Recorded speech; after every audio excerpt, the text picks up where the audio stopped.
السلام علیکم ورحمۃ اللہ وبرکاتہ۔ ڈیلی ون پیج کے شعبے سے آج کے پیج کا نمبر ہے 376۔ سورۃ الشعراء کی اختتامی آیات ہیں 207 سے لے کر 227 تک۔ اعوذ باللہ من الشیطان الرجیم۔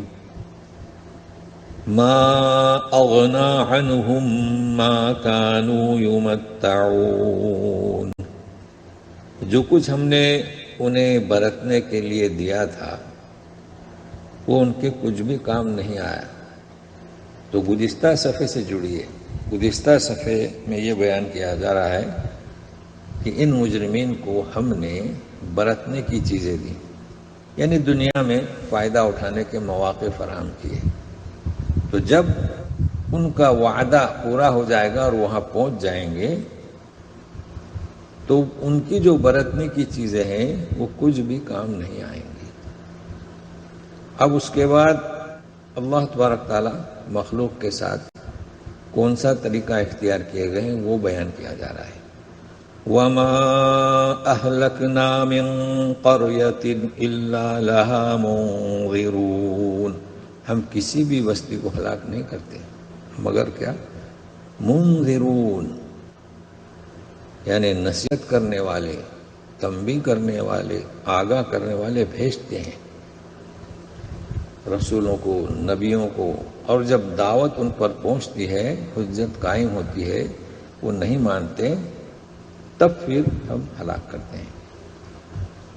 ذکرا وما کننا ظالمین۔ ذکرا انہیں نصیحت، انہیں نصیحت کی جاتی ہے، اور ہم ظلم نہیں کرتے کہ بغیر نصیحت پہنچے انہیں ہلاک نہیں کرتے۔ اب عظمت قرآن بیان کی جا رہی ہے، اس لیے کہ اعتراض کرتے تھے کہ اسے شیطان اتار رہے ہیں۔ شیطان نہیں، اسے تو کون اتار رہے ہیں؟ جبریل امین لے کر آ رہے ہیں۔ تو سنیے گا عظمت قرآن۔ وما تنزلت به الشیاطین، شیطان لے کر نہیں اتر رہے ہیں۔ وما ينبغي لهم وما يستطيعون، شیطانوں کے سزاوار نہیں اور نہ وہ ایسا کر سکتے ہیں۔ کیوں؟ انہم عن السمع لمعزولون۔ سمع قوت سماعت اور سماعت کی جگہ، یعنی سماعت سے نہیں، بے شک وہ لوگ معزول رکھے گئے ہیں سننے کی جگہ سے۔ تو سماعت و قوت سماعت کو کہتے ہیں نا، سننے کی قوت۔ تو اس جہاں سے سنا جائے اس جگہ سے انہیں معزول رکھا گیا ہے۔ وہ کوشش کرتے ہیں آسمان کی طرف جانے کے لیے، تو ستاروں سے مار کر انہیں بھگا دیا جاتا ہے۔ اب نصیحت کی جا رہی ہے، سنیے گا۔ فَلَا تَدْعُ مَعَ اللَّهِ إِلَٰهًا آخَرَ فَتَكُونَ مِنَ الْمُعَذَّبِينَ۔ کہا جا رہا ہے رسول سے، مگر سبوں کو، کہ اللہ کے ساتھ مع اللہ دوسرے کو مت پکارو۔ جی، الہن آخر، ایسا کرو گے تو جنہیں عذاب دیا جاتا ہے نا ان میں تمہارا شمار ہوگا۔ اب نصیحت کی جا رہی ہے۔ وَأَنذِرْ عَشِيرَتَكَ الْأَقْرَبِينَ، قریبی رشتہ دار ہیں وہاں سے دعوت دینا شروع کیجئے۔ تو نبی کریم صلی اللہ علیہ وسلم نے وہیں سے کام دعوت کا شروع کیے تھے۔ ہر نبی کو اور ہر فرد کو اس عمل کو اختیار کرنا چاہیے کہ اپنے رشتہ داروں سے دعوت کا آغاز کریں۔ وَاخْفِضْ جَنَاحَكَ لِمَنِ اتَّبَعَكَ مِنَ الْمُؤْمِنِينَ، اپنے بازو نرم رکھو، پست رکھو، جو مومن آپ کی پیروی کر رہے ہیں ان کے لیے۔ فَإِنْ عَصَوْكَ فَقُلْ إِنِّي بَرِيءٌ مِّمَّا تَعْمَلُونَ۔ اب مجرمین کی بات ہو رہی ہے کہ اگر یہ نہیں مانتے آپ کی بات تو آپ کہہ دیجئے کہ تمہارے کرتوتوں سے میں بری ہوں، بیزار ہوں۔ وَتَوَكَّلْ عَلَى الْعَزِيزِ الرَّحِيمِ، اور بھروسہ رکھیں جو غالب رحم کرنے والا ہے. الذی یراک حین تقوم، وہ دیکھتا ہے آپ کو جب آپ کھڑے ہوتے ہیں نماز کے لیے، عبادت کے لیے، یعنی تنہائی میں دیکھ رہا ہے آپ کو، لیکن اس کے ساتھ ساتھ جب آپ مومنین کے ساتھ پھرتے ہیں وہاں بھی دیکھتا ہے. وَتَقَلُّبَكَ فِي السَّاجِدِينَ، جب آپ سجدہ کرنے والوں میں رہتے ہیں، ان میں جا کے آتے جاتے ہیں پھرتے ہیں، اس وقت بھی دیکھتا ہے. إِنَّهُ هُوَ السَّمِيعُ الْعَلِيمُ، اس لیے کہ وہ خوب سننے والا، خوب جاننے والا ہے. اب پھر بات چل رہی ہے کہ شیاطین کا ذکر ہوا تھا. هل انبئکم علی من تنزل الشیاطین، ہم بتائیں کہ شیطان کس پر اترتے ہیں. وہ کہہ رہے تھے کہ نبی کے پاس، یہ تو ہمارے نبی ہیں، وہ تو نام لیتے تھے کہ شیطان لے کر اترتا ہے. تو آپ جانتے ہیں شیطان کہاں اترتے ہیں.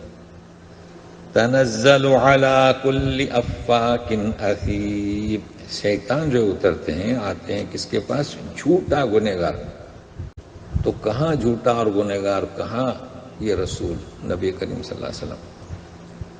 یلقون السمع واکثرهم کاذبون، یہ شیطان جھوٹے گنہگار کے کان میں سنی سنائی بات ڈال دیتے ہیں اور اکثر جھوٹے ہوتے ہیں. مگر کبھی کچھ سن لیتے ہیں وہ ایک آدھ بات، تو اس کو ملا کر کانوں میں ڈال دی اپنے دوستوں کے ساتھ. یعنی شیطان کے دوست کون؟ جو جھوٹے اور گنہگار. اب شعراء کا ذکر ہو رہا ہے، کیونکہ سورت کا نام ہے شعراء، شاعر کی جمع. وَالشُّعَرَاءُ يَتَّبِعُهُمُ الْغَاوُونَ، گمراہ لوگ شعراء کی پیروی کرتے ہیں. کیونکہ وہ شعراء کیا کرتے تھے؟ أَلَمْ تَرَ أَنَّهُمْ فِي كُلِّ وَادٍ يَهِيمُونَ، وہ تو ہر وادی میں بھٹکتے رہتے ہیں شعراء، ہر وادی. تفصیل ہو رہی ہے. وَأَنَّهُمْ يَقُولُونَ مَا لَا يَفْعَلُونَ، وہ ایسی باتیں کرتے تھے جو وہ نہیں کرتے تھے. مطلب گفتار کے غازی اور تحریر میں لفاظی اور عمل سے پورے اور خالی. تو ہجو بیان کرتے تھے برائی نبی کریم صلی اللہ علیہ وسلم کی، مسلمانوں کی. مگر یہ کہ اچھے بھی شعراء ہوتے ہیں تو فوراً استثناء کیا جا رہا ہے. إِلَّا الَّذِينَ آمَنُوا وَعَمِلُوا الصَّالِحَاتِ وَذَكَرُوا اللَّهَ كَثِيرًا وَانتَصَرُوا مِن بَعْدِ مَا ظُلِمُوا وَسَيَعْلَمُ الَّذِينَ ظَلَمُوا أَيَّ مُنقَلَبٍ يَنقَلِبُونَ. ہاں، مگر یہ کہ جو ایمان اور اعمال صالحہ، اللہ کو بہت یاد کرنے والے، وَانتَصَرُوا مِن بَعْدِ مَا ظُلِمُوا، اور انتقام لیتے ہیں، بدلہ لیتے ہیں ان پر ظلم کیے جانے کے بعد. تو حسان بن ثابت رضی اللہ تعالیٰ عنہ اچھے شاعر تھے، تو یہ اس کا رد بیان کرتے تھے. آپ صلی اللہ علیہ وسلم نے انہیں اجازت دی. کفار جو ہجو بیان کرتے تھے مسلمانوں کی تو اس کا رد کرتے تھے. تو اچھے شعراء بھی ہیں. وَسَيَعْلَمُ الَّذِينَ ظَلَمُوا أَيَّ مُنقَلَبٍ يَنقَلِبُونَ، اور جو ظالم ہیں وہ جان لیں گے کہ کون سی جگہ پر لوٹ کر جانا ہے. تو اللہ کی توفیق سے، آپ کی دعاؤں سے، چاہت سے سورہ شعراء کے اختتامی آیات کو آج ہم نے پڑھ لیے ہیں. انشاءاللہ آئندہ سورہ النمل کو شروع کریں گے. والسلام علیکم ورحمۃ اللہ وبرکاتہ.